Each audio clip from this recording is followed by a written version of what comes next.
नमस्कार दोस्तों, कैसे हैं आप सब। दोस्तों, इस वीडियो में हम लोग बात करने वाले हैं एनसीईआरटी से भारत के प्राचीन इतिहास के में कुछ खास क्वेश्चन के बारे में। ये लगभग 150 क्वेश्चन की एक सीरीज़ रहेगी, जिसमें हम लोग पहले 20 करीब क्वेश्चन को आज डिस्कस करेंगे। और चलिए शुरू करते हैं। दोस्तों, यहाँ पहला क्वेश्चन है, हड़प्पा सभ्यता के में भवनों का निर्माण किसके द्वारा किया गया था। तो इसमें हमने देखा था कि वहाँ पे पक्की ईंटों के घर थे, तो इसका मतलब जली हुई ईंटों से इन भवनों का निर्माण हुआ था। अगला क्वेश्चन है, सिंधु घाटी सभ्यता के सारे घरों में एक को छोड़कर सारे घरों में साइड प्रवेश द्वार था। निम्न घरों में वह शहर कौन है जिसमें घरों का प्रवेश द्वार मुख्य सड़क पर था। तो दोस्तों, वो था आपका लोथल। लोथल में सभी घरों का जो गेट था वो मुख्य सड़क की ओर था। इससे अगला क्वेश्चन है कि हड़प्पा में सिंधु स्थल के बाद किसने सिंधु सभ्यता को हड़प्पा सभ्यता कहा था। तो ये क्वेश्चन मोस्टली आपको यूपीएससी वगैरह में देखने को मिलेगा, और सबसे पहले इसे एस.आर. राव ने हड़प्पा सभ्यता कहा था। उसके बाद अगला क्वेश्चन है, सिंधु घाटी सभ्यता में विकसित अवस्था में निम्नलिखित में से किस स्थल के घरों में कुएं के अवशेष मिले हैं। तो कहाँ पर कुएं के अवशेष मिले हैं, तो ये मिले हैं आपको मोहनजोदड़ो में। दोस्तों, उसके बाद अगले क्वेश्चन पर चलते हैं। अगला क्वेश्चन है, किस हड़प्पा सभ्यता के स्थल में खुदाई में घोड़ों की अस्थियां प्राप्त हुई हैं। तो कहाँ से घोड़ों की अस्थियां प्राप्त हुई हैं, वो स्थान है सुरकोटड़ा। दोस्तों, सुरकोटड़ा से घोड़े के अवशेष मिले हैं। अगला क्वेश्चन है, सबसे पुरानी स्मृति कौन सी है।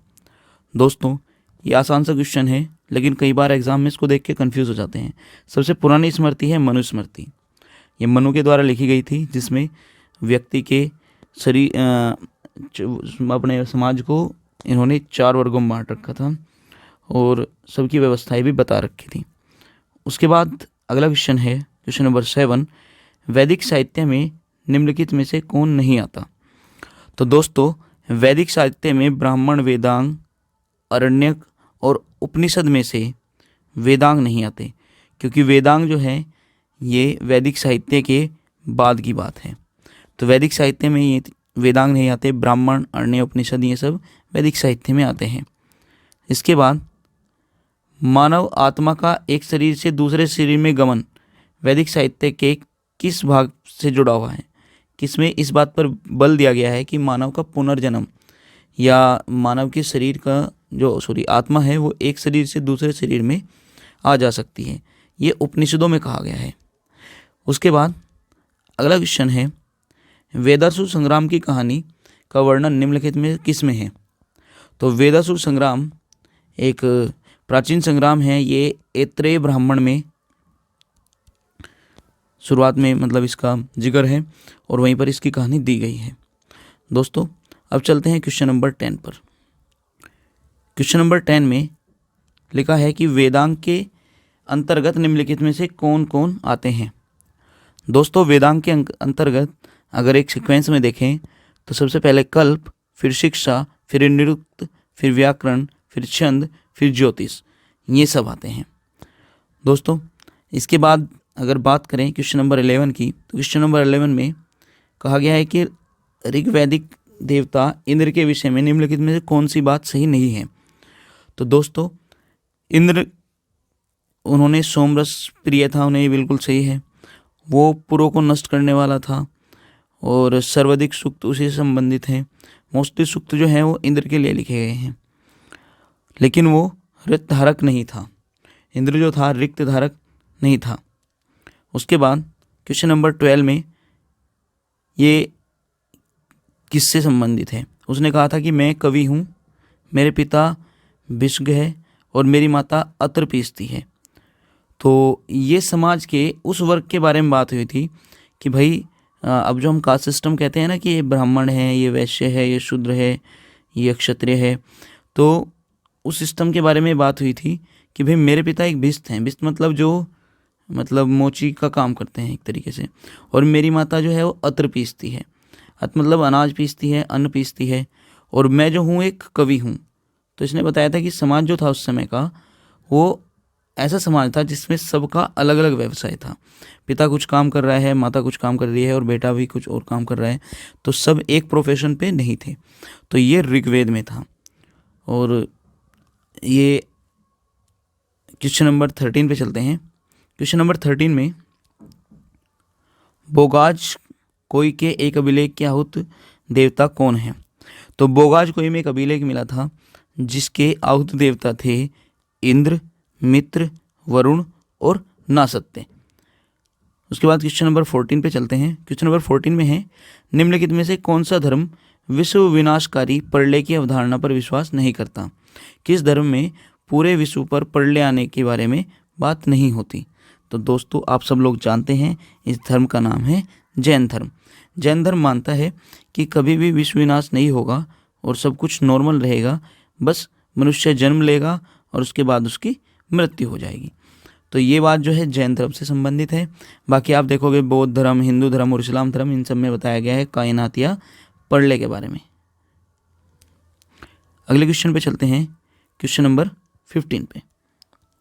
दोस्तों क्वेश्चन नंबर 15 में पूछा गया है कि बौद्ध धर्म में महायान संप्रदाय का संपादक नागार्जुन निम्नलिखित में किस शासक का समकालीन था? तो नागार्जुन के समय का जो फेमस शासक था उसका नाम था कनिष्क।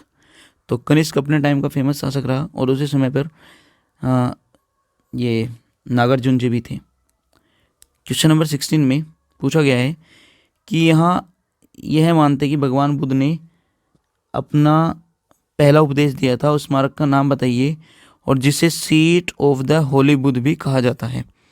दोस्तों ये क्वेश्चन काफ़ी इंपॉर्टेंट है क्योंकि मोस्टली ये तो पता है कि बुद्ध ने अपना पहला उपदेश सारनाथ में दिया था, लेकिन ये कई बार हम लोग भूल जाते हैं कि उन्होंने किस स्मारक पर यह उपदेश दिया था।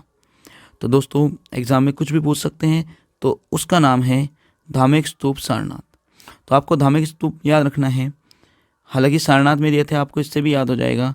सांची, स्वात, गंगटोक, ये जो हैं ये तीनों इससे अलग। अगले क्वेश्चन पे चलते हैं दोस्तों। अगला क्वेश्चन है, निम्नलिखित में से कौन सा एक मगध साम्राज्य का राजधानी नहीं है? दोस्तों मगध साम्राज्य कई राजधानियाँ थी, उनमें से एक का नाम गिरिव्रज था, राजगृह, पाटलिपुत्र था, लेकिन कौशाम्बी कभी भी मगध की राजधानी नहीं रही। तो इसका आंसर आएगा कौशाम्बी। दोस्तों इसके बाद अगले क्वेश्चन पे चलते हैं। अगला क्वेश्चन है, प्राचीन श्रावस्ती नगर विन्यास किस आकृति का था? तो श्रावस्ती का जो नगर विन्यास था वो आपका एक तरीके से ये कह लो अर्धचंद्राकार था। तो आप देखोगे तो श्रावस्ती नगर कुछ इस टाइप का था। तो पहले के जो राज्य वगैरह होते थे, नगर वगैरह होते थे, वो भी एक खास पैटर्न पर बनाए जाते थे। उसके बाद क्वेश्चन नंबर 19 है, निम्नलिखित में कौन सा मगध शासक वैशाली की प्रसिद्ध नृत्यांगना अम्रपाली के प्यार में पड़ गया था? तो दोस्तों ये क्वेश्चन भी खास है, उसका नाम था अजातशत्रु। दोस्तों अजातशत्रु और अम्रपाली, इनसे संबंधित कहानियाँ काफ़ी प्रचलित हैं और ये भी आपके एग्ज़ाम में आ सकता है। दोस्तों अगले क्वेश्चन के बारे में बात करें तो क्वेश्चन नंबर 20 में पूछा गया है, थोड़ा अजीब सा क्वेश्चन है लेकिन पूछा गया एग्ज़ाम में, कि सिकंदर भारत में कितने माह रहा था? तो सिकंदर भारत में 19 माह रहा था। ये आप लोग याद रखेंगे। और बेबीलोन का शासक था। तो सिकंदर विश्व की एक कामना करके दुनिया के अलग अलग देशों पर आक्रमण करने आया था और भारत में इसका सामना हुआ था सबसे पहले पोरुष के साथ। तो दोस्तों ऐसे ही हम लोग लगभग 20 क्वेश्चंस की एक सीरीज लेके आ रहे हैं जिसमें आप लोग अपने एग्ज़ाम के लिए बेस्ट प्रिपरेशन कर सकते हैं। अभी हम लोग प्राचीन भारत के लिए ये वीडियो बना रहे हैं, आगे चल के मध्यकालीन आधुनिक भारत के लिए, और उसके बाद कुछ अलग सब्जेक्ट्स जैसे आपका पॉलिटी, हिस्ट्री एंड ज्योग्राफी आदि से संबंधित भी हम लोग वीडियो लगातार बनाते रहेंगे। तो आप लोग प्लीज़ इस वीडियो को शेयर कीजिए, सब्सक्राइब कीजिए और लाइक भी कर सकते हैं। Thank you.